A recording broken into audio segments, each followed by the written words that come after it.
welcome back again to Unit 3 of Section 1. So in Unit 3, we are going to look at exposure, attention, perception, learning, and consumer attitude. So this is basically what the Unit 3 actually comprises. So in this session, we are going to look at how we can gain exposure and getting consumer attention. So this is basically what you are going to consider in Unit 3 of Session 1.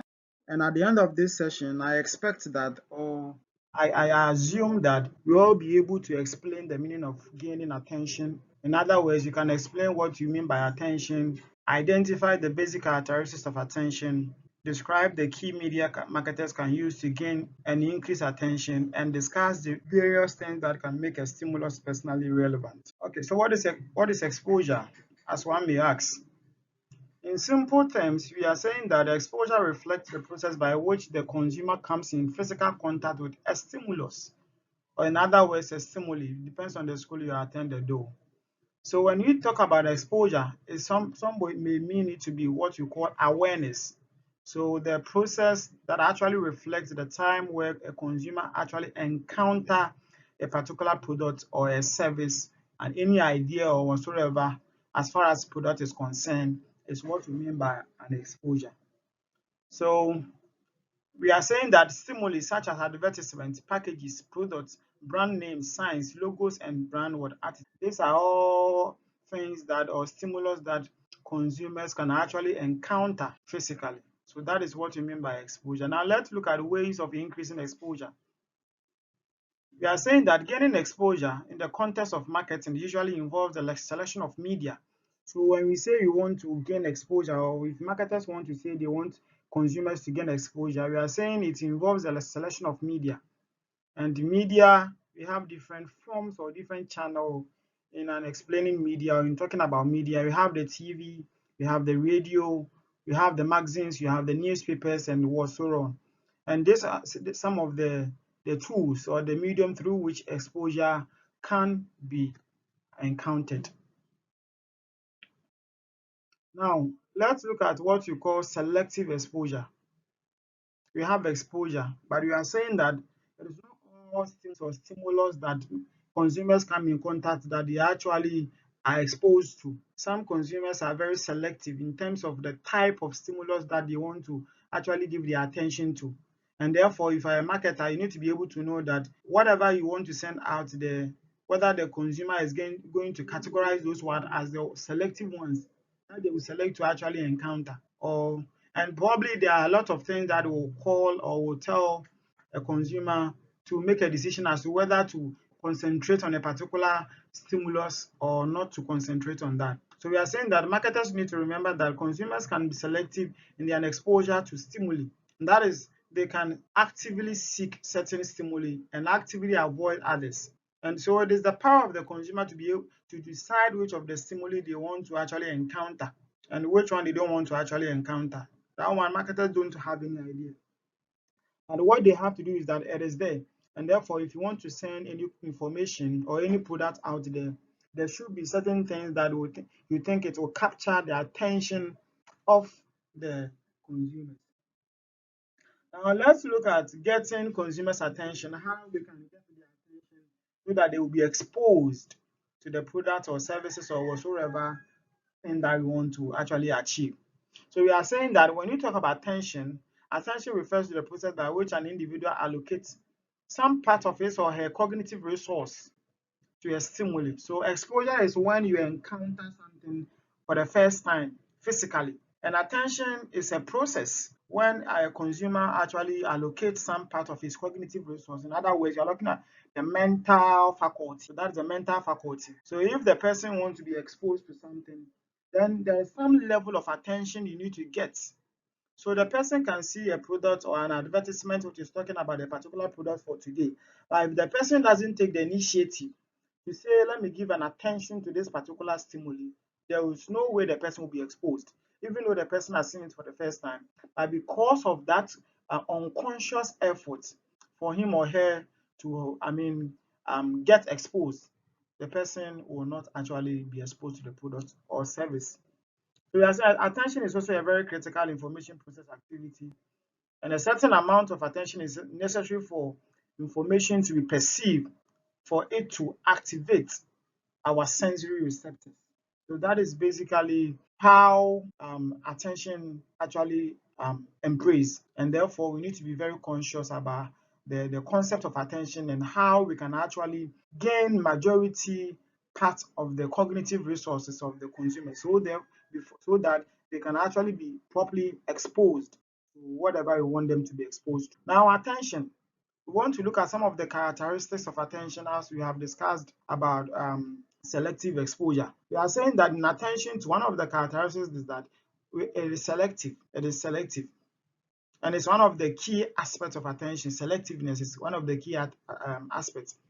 This selectivity is extremely important because we cannot possibly process everything to which we are exposed to. So therefore, consumers would want to actually decide which of the resources or which of the stimulus they want to actually encounter. So consumers are very selective in terms of um, the things that they actually see out there. So it is not always that attention is something that consumers see and then they capture. They are very selective in terms of what they want to, which part of the stimuli they want to allocate their cognitive resource. And we are also saying that attention has the capability of being divided. And that is why we are saying that divided attention, we normally say something that divided attention on something. There's no way you can say that you have a divided attention. But then in attention, there's some form of division. And the second aspect of attention is that it is capable of being divided, yes, as I have said. And this means that we can parcel our attentional resources into units and allocate some attention to one task. And some human beings in our nature, we are multitask people.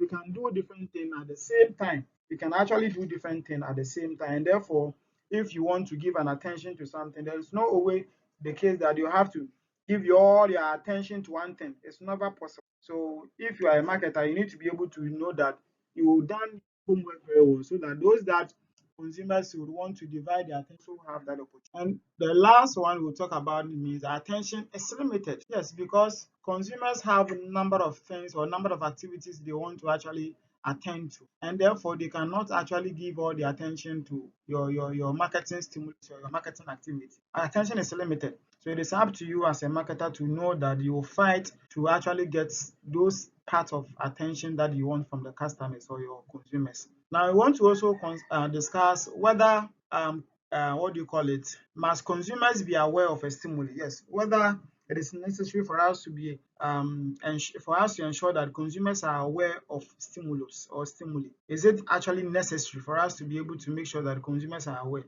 And rationally or logically, I think it is. I don't know what your view actually stands for, but rationally or logically, consumers are supposed to be aware of stimulus, because it is this stimulus or stimuli that would trigger them to be able to give attention to what you actually intend to realize. So of course, there are reasons why we need to actually ensure that consumers are aware of stimulus. So you can refer to the book and probably look at some of them. So for example, when we drive down to a highway, you see that sometimes you process information on the billboard that we see. And the kind of information that we see on the billboard, how do we process those things?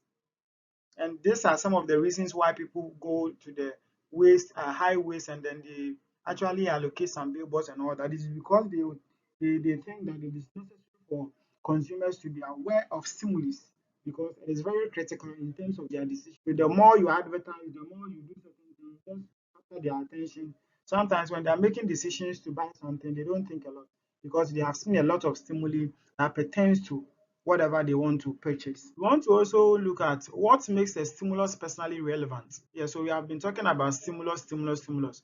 What actually makes a stimulus relevant? There are a lot of stimuli. If you are to step out of your comfort zone right now, or to move from your comfort of your home and then say you are going to town, before you get to maybe even the junction of your house, there are numerous stimuli that you will actually encounter. But then what actually makes a stimuli important is what we are actually interested in. And according to Celsi and Orson 1988, he said that personally, relevant stimuli are more likely to capture attention because they have the potential consequence on our lives. Yes.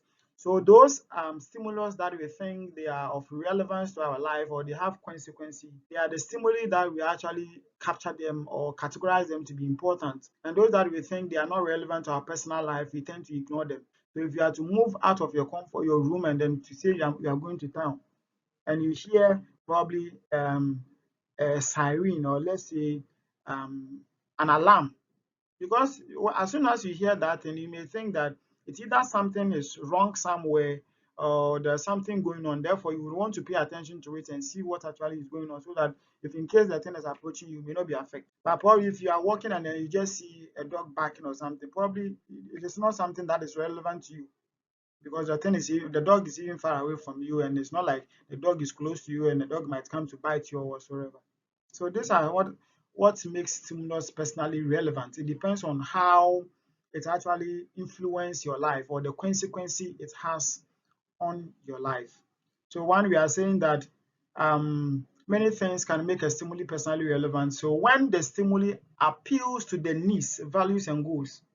So when you have a stimuli that stimuli actually appeals to your need, probably you need something, and then in the course of your journey, you have actually encountered something. You realize that the stimuli that you have encountered, you are actually confronted with, because it has some conformity with your need. You may want to pay attention to. So that's what you are saying. When the stimuli appeals to your need, then we can say that that stimuli is relevant, and therefore consumers may want to pay attention to it. And in another way around, when the stimuli is also it appeals to your values and your goals. That is why in life there are times where you go somewhere and you see somebody behaving some way or somebody talking about something, and you think that no, what this person is saying, I think is in conjunction with something I want to achieve, or probably the character of somebody, the way the person is exhibiting him or herself, you think that, oh, this person, if I take him or her as my role model, it will help me. And what will let you think that is because of something that you see. Maybe the person portrayed something. Okay. Then we are saying that a stimuli can also be relevant when it shows source similar to the target audience. So when it shows a particular source that actually in line with the target audience, then they will actually assume to be relevant.